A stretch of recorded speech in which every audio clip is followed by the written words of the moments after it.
Bismillahirrahmanirrahim. Assalamualaikum warahmatullahi wabarakatuh. Selamat datang di channel YouTube Universitas Muhammadiyah Pontianak. Dan malam ini kita kembali pada program podcast. Nah, seperti pada minggu sebelumnya, kita kedatangan orang-orang hebat dari Fikes. Dan hari ini juga sama. Ini ada dua orang, abang dan kakak, mewakili kawan-kawan yang memiliki prestasi yang sangat luar biasa dari Universitas Muhammadiyah. Nah, kawan-kawan, perlu kita ketahui bahwa dalam program Kampus Merdeka ada 4 hal yang digalakkan oleh pemerintah, yaitu yang pertama, adanya otonomi pembukaan studi baru yang dibebaskan dan dipasrahkan seluruhnya kepada universitas yang ada.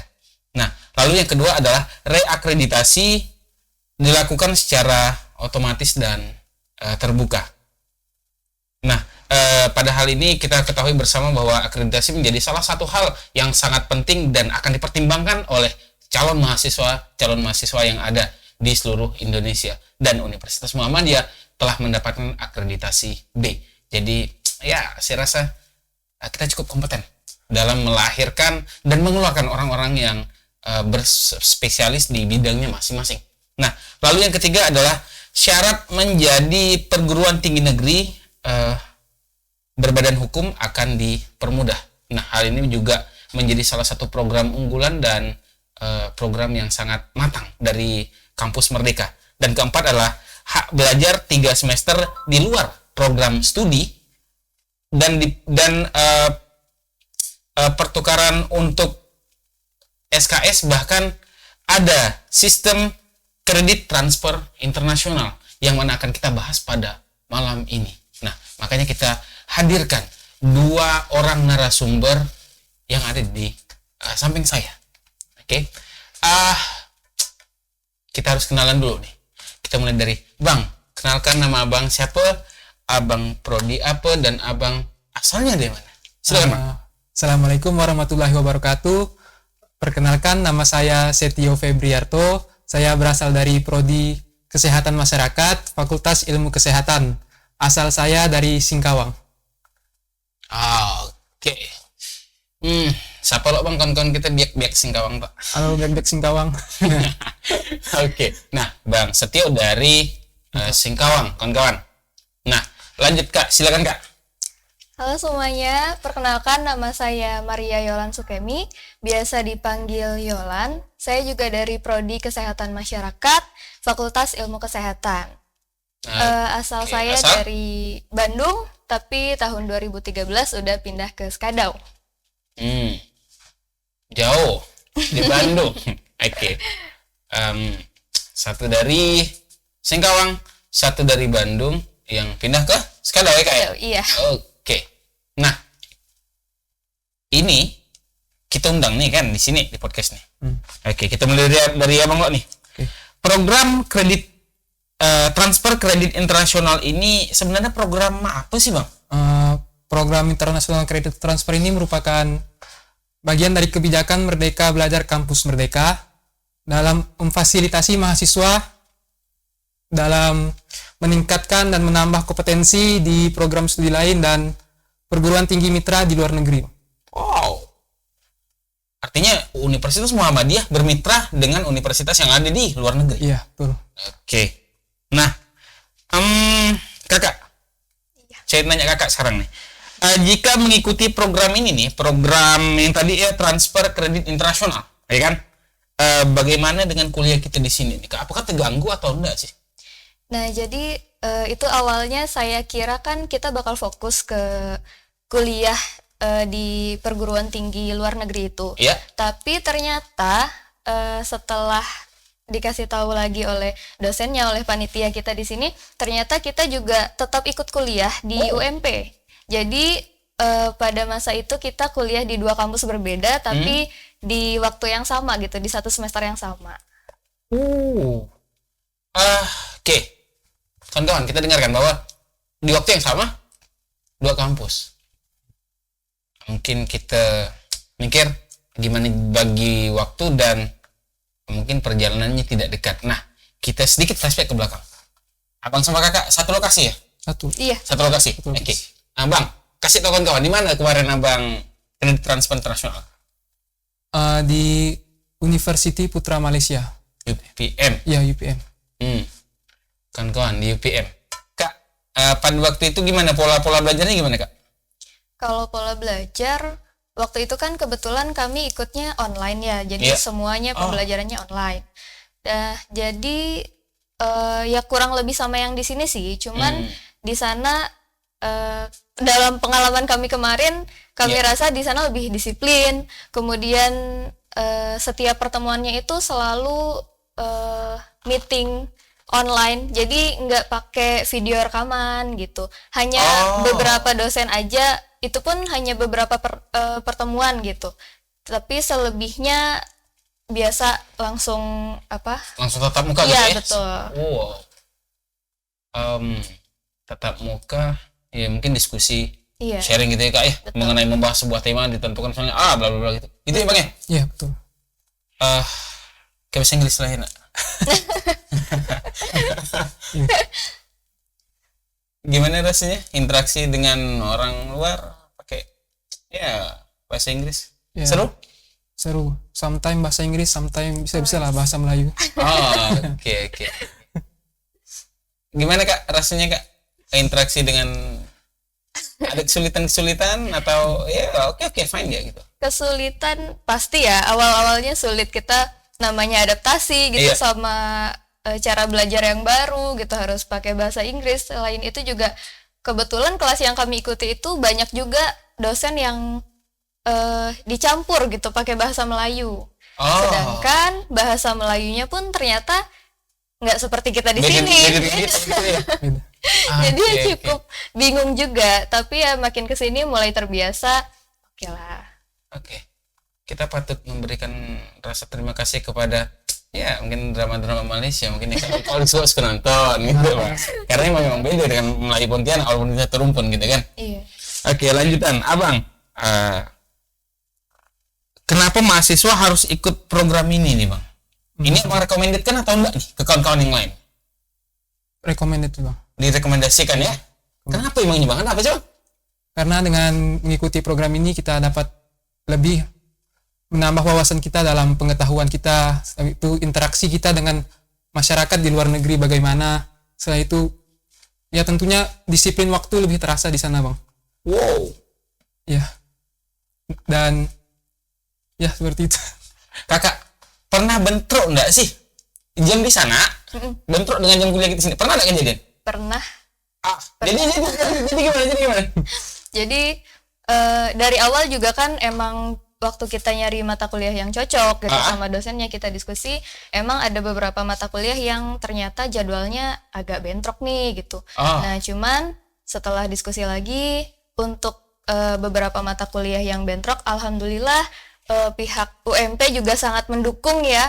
Jadi kita dapat keringanan juga gitu di sini. Kalau misalnya emang pas jamnya bentrok dengan yang di UPM, kita bisa lebih utamakan yang di UPM dulu gitu. Kemudian kita tetap nyusul nih, kita tetap harus susulan gitu ya? Iya, mata kuliah yang di sini gitu. Jadi tetap nggak ketinggalan. Tetap mengikuti. Iya. Berapa orang kemarin dari CS gitu nih? Yang di UPM nih kredit transfer? Bertujuh, Bang. 7 orang ya? 7 orang. Dan kebetulan saya laki sendiri. Oh gitu. Oke. 1 cowok 6 cewek gitu ya? Iya. Oke. Nah, Universitas Muhammadiyah Pontianak nyatanya tidak pernah kekurangan orang-orang yang memiliki kompetensi yang sangat baik dan bisa diandalkan. Serta kita mampu bersaing lah saya rasa. Ya. Dan itu telah dibuktikan dengan orang-orang sebelum kakak dengan abang yang podcast di sini. Iya, betul. Baru-baru ini kan kemarin kan yang anak-anak film yang pernah saya podcast kan upload ini juara 3 di Bali. Nah, artinya untuk tingkat nasional bahkan ini internasional kita mampu saling backup untuk menunjukkan siapa si UMP itu sebenarnya gitu, Pak. Nah, lalu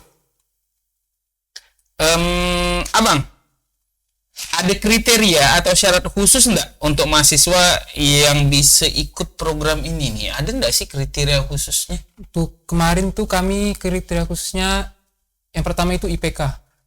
Oke. IPK kita itu harus di atas 3,5. Di atas 3,5. 5. Setelah itu harus mengikuti tes TOEFL dengan minimal nilai 450.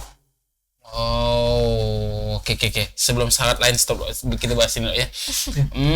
Dua butik ini kan. Pertama tadi IPK 3,5 itu minimal. Harus di atas itu kan? Iya, harusnya. Oke. Lalu yang kedua, TOEFL-nya tadi berapa? 450. Allah. Dan ya dua orang ini kalau dikatakan bisa lah sikit-sikit atau bisa bahasa campur-campur, ragu sih kayak gini. TOEFL segitu. Dan banyak lagi kawan-kawan yang lain mungkin yang ikut, Pak, otomatis ini udah lulus spesifikasi ini ya. Kak, sekarang kakak rekomendasikan atau enggak sih? Sangat saya rekomendasikan ke Kenapa, mahasiswa Kak? yang lain. Karena selain ya pengalaman tadi yang udah disebutkan sama Setio, selain itu tentu masih banyak keuntungan lainnya gitu, Bang. Salah satunya dengan kita ikut ICT juga kan di situ ada mata kuliah yang kita ikuti di sana kemudian diakui di sini. Yeah. Nah, mata kuliah itu tuh bukan hanya mata kuliah yang kita ambil di semester berjalan, tapi juga bisa kalau ada yang cocok mata kuliah yang semester berikutnya bisa juga kita ikutin di UPM itu gitu, di perguruan tinggi tujuannya gitu. Jadi pas kita seperti kami sekarang nih, kami kan kemarin ikutnya di semester 5. Kemudian sekarang semester 6. Nah, di semester 6 ini waktu kami ikut program kredit transfer ini, ada mata kuliah yang udah kami ikuti di UPM. Oh, jadi di sini udah sampai gini apa gitu ya? Betul. Jadi di sini kita tinggal masukin tetap input KRS-nya, tapi nggak diwajibkan untuk ikut perkuliahannya. Iya, betul. Alhamdulillah. Nah, artinya dalam perjalanan kuliah di sana modul-modul dibagikan mungkin ya, bentuk PowerPoint apa ini dari dosen di sana. Iya, ada dibagi. Masih ada datanya itu, Kak? Masih ada. Oh, saya jadi tertarik mau lihat gitu, Mbak, apa sih yang terjadi. Ya kan, dari beberapa kawan-kawan kita yang internasional kan kadang-kadang nih sini nanya nih. Pernah juga ada yang sebelum kakak dengan abang nih di UPM kan di tahun 2019 tuh. Saya tanya, ada datanya. Dani kemarin di Amerika saya coba tanya, ada? Nah, ini saya tanya, ada. Nah, artinya sistem pengarsipan pun database UMP kuat rupanya. Artinya nggak ujung-ujung ikut, habis itu balik selesai, semesternya selesai ya udah gitu. Tapi arsipnya memang mahal ya. Iya. Bagi saya sangat mahal sekali barang itu kan. Iya. Yang buat orang luar, pembahasan dia bla bla bla, tentunya akan ada hal yang beda daripada yang mungkin kita dapatkan atau kita cari referensinya sendiri. Iya. Nah, lalu Bang, cara daftar program ini macam mana sih, Bang? Untuk kredit transfer internasional. Caranya kemarin kami tuh pertama di WhatsApp dari pihak ICT ya kemarin. Oh iya. Nah, setelah itu suruh arsip nilai tiap semesternya. Oh, dari KUI minta rekap nilai dari tiap semester. ICT, dari ICT. Oh, gitu. Dari ICT minta untuk rekap nilai. Setelah itu sudah kami berikan ke pihak ICT, lalu mereka mengurusnya. Oh, gitu. Artinya nilai kakak dengan abang dan berapa orang? 5 orang gitu berarti ya? Iya. Stabil ya? Alhamdulillah. Bisa lolos ke UPM Malaysia, tentunya nilainya bukan misalnya drop ke 2, lalu nanti naik lagi. Dia kurvanya mungkin saya yakin tetap stabil lah. Andai pun ada berbeda mungkin hanya di bagian koma. 3,7, 3,8, 4 kali kan. Lalu kakak. Iya. Menurut kakak nih ya, sulit enggak sih seleksi untuk kegiatan ini nih, untuk ikut seleksinya? Artinya kan kampus pun enggak langsung ujuk-ujuk udah kau aja. Artinya kampus punya nilai lebih kan. Diseleksi ya? Iya.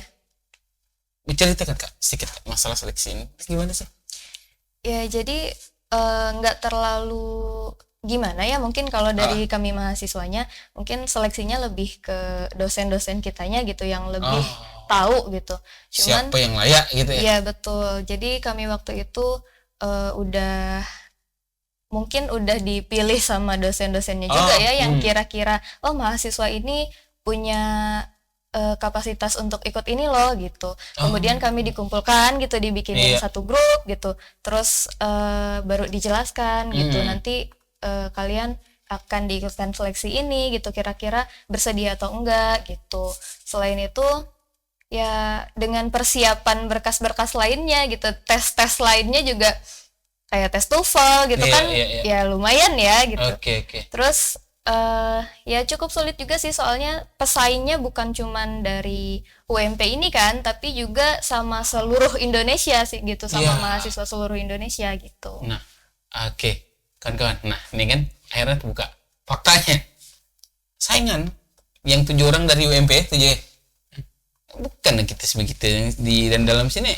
Tapi ini udah senasional kayak. Iya. Berapa orang akhirnya yang bisa lolos, akhirnya wah kita bisa mewakili 7 orang dari Universitas Muhammadiyah Pontianak ke UPM. Saingannya dengan tingkat nasional. Tuh. Wah, kompetensi kawan-kawan nih. Luar biasa punya. Nah, Bang, ini dari Abang lo ya. Bagi tips gitu biar lolos itu gimana sih? Yang pertama, niat sih Bang. Wah, ini agak-agak berat nih kok kayak gini nih. Niatnya lanjut. Dengan adanya niat, kita akan mau berusaha. Setelah berusaha, ya kita berhasil mendapatkan hasil yang kita inginkan. Habis itu ya belajar dengan giat lah Bang. Sebelum tes, misalnya tes TOEFL, bukalah YouTube gitu, gimana tugas soal-soalnya apa macam gitu. Contoh-contohnya lah. Gimana. Oke. Jadi besoknya kita bisa memahami yang diujiankan. Nah, kawan-kawan, dengar ya. Karena program Kampus Merdeka kan terus bergulir nih kan. Betul. Nah, dan tahun ini banyak kawan-kawan kita yang berangkat ke UPM juga. Iya. Dan bukan hanya dari Fikus kan. Iya. Ada dari perikanan, si Gugah, lalu ada Ical dari manajemen. Nah, itu 2 saya kenal. Nah, yang lain tuh pun saya kenal gak, cuma saya tak tahu nama. Kan? Seleksi senasional. Itu tipsnya dari Bang Setio tadi ya. Ini agak berat nih kawan-kawan. Niat. Start dulu asa tuh. Ini waktu pertama niat. Keren. Oke, niat lalu usaha. Dan usahanya itu bukan cukup 1-2 hari. Betul. Kak, bagi tips Kak, kok dari Kakak untuk biar lulus nih, gimana sih Kak? Jadi kalau tambahan dari saya ya, yang utama doa yang pasti maksimal juga. Iya. Selain persiapan yang lainnya gitu. Kemudian perhatikan persyaratannya. Kan apa yang diminta di situ, otomatis kalau kita mau lolos, kita harus penuhi persyaratan itu gitu. Perhatikan persyaratannya. Oke. Memang kadang-kadang ada dalam beberapa hal itu juknis menjadi sangat penting Kak ya. Iya betul. Tinggi pun nilai, TOEFL pun tinggi nilainya, tapi ada syarat yang tidak penuh, Iya. mungkin dianggap Bisa gagal. gagal ya. Iya. Wow. Bang, nyangka gak sih lolos kemarin? Itu Bang? Nggak menyangka sih Bang.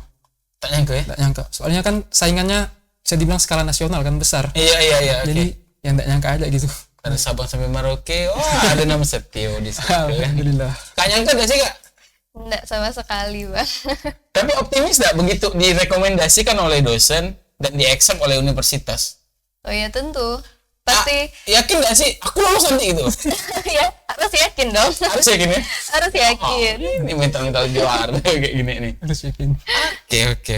Selain itu juga kan karena dari kampus kita juga sangat-sangat mendukung gitu, sangat-sangat membantu. Dari KUI-nya juga Iya. semua dibantu diuruskan gitu. Jadi ya kita pasti bismillah percayalah. Oke. Nah, daya saing dan mental untuk bersaing kawan-kawannya udah punya. Senasional lolos 7 orang. Tahun berapa? 2021. 21 ya. Ini 2022 akhirnya ramai penerus dari 7 orang, dan yang hari ini kita dudukkan ini ada 2 orang. Lalu kalau mahasiswa ini kan kita ikut. Kita bisa milih universitas mana yang mau kita tuju enggak sih? Kalau kemarin langsung disarankan dari pihak KUI sih Bang. Langsung ya? Ya. Direkomendasikan. Ya. Walaupun mungkin bisa milih enggak sih? Sebenarnya mungkin dari petunjuk teknisnya kan ada persyaratan Iya. untuk kampusnya juga. Jadi yang ikut program ini kampusnya setahu saya gitu harus ada kerjasama juga gitu sama perguruan Pihak tinggi kita luar di negerinya. Muhammadiyah ini. Iya betul. Jadi mungkin kenapa udah dipilihkan karena yang emang udah bermitra. MOU-nya kita udah bermitra Betul. gitu ya. Iya. Dan mungkin bukan mungkin sih, tapi saya yakin ini pasti yang terbaik yang dipilihkan oleh betul. Universitas Muhammadiyah kan. Iya. Muhammadiyah Pontianak untuk ya kawan-kawan yang akan berkarir dan berkarya di level internasional. Nah, lalu pertanyaan terakhir nih, Bang. Sampaikan nggak ke kawan-kawan kita yang lain tuh apa pesan-pesan Abang setelah Abang ikut, mungkin dapat pengetahuan, mata kuliahnya selesai, ya kan? Lalu networkingnya pun tidak kalah ini ya, networkingnya ya. Iya. Masih dijaga nggak sih sekarang? Ada masih ada? Kadang-kadang ya? Kadang-kadang Masih. Masih ya? Iya. Wow, ini keren.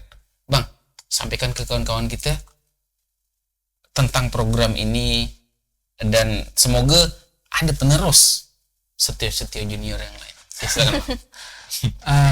Pertama ya tetap harus semangat dalam menjalankan program ini karena yang paling berbeda dari sini mungkin disiplin waktu, Bang. Disiplin waktu itu di sana sangat-sangat ketat, misalnya dalam pelajaran gitu kan. Pasti ada tugas, ada laporan gitu tiap pertemuannya. Jadi kita harus kuat secara mental dan fisik dalam tiap pertemuan tuh ada tugas apa tadi? laporan sih biasa. Laporan. Pasti ada tuh. Pasti. Dan Zoom meeting itu pasti. Soalnya, ya, kalau nggak bisa hari ini mungkin dosennya pindahkan jadwal ke hari besoknya dan itu pasti Zoom meeting. Wow.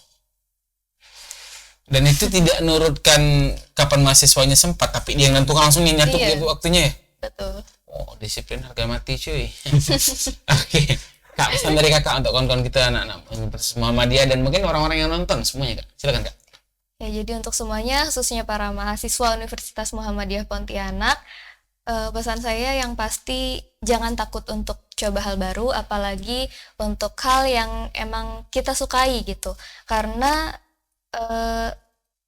apa yang kita inginkan, mungkin banyak juga orang-orang yang inginkan gitu hal sama gitu, tapi belum tentu orang lain itu berani untuk mencoba.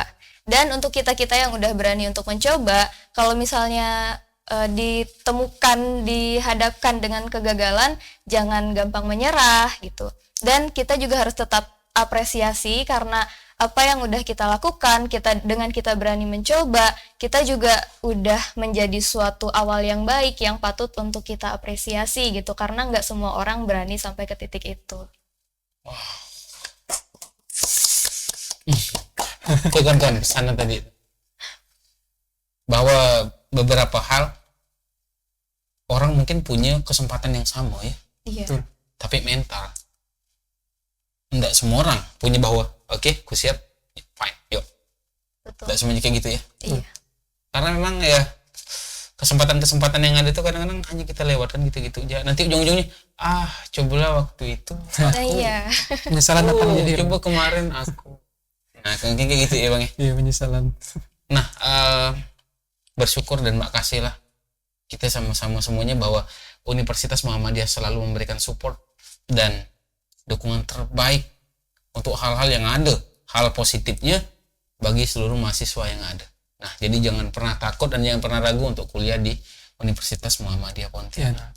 Beberapa podcast ke belakang kita udah buktikan. Silakan ditonton di UM Pontianak Official ya, di YouTube-nya. Di Instagram pun sedikit-sedikit tampilan ada. Nah, orang-orang hebat banyak dilahirkan di Universitas Muhammadiyah Pontianak. Nah, mungkin itu aja yang dapat kita tampilkan pada malam hari ini.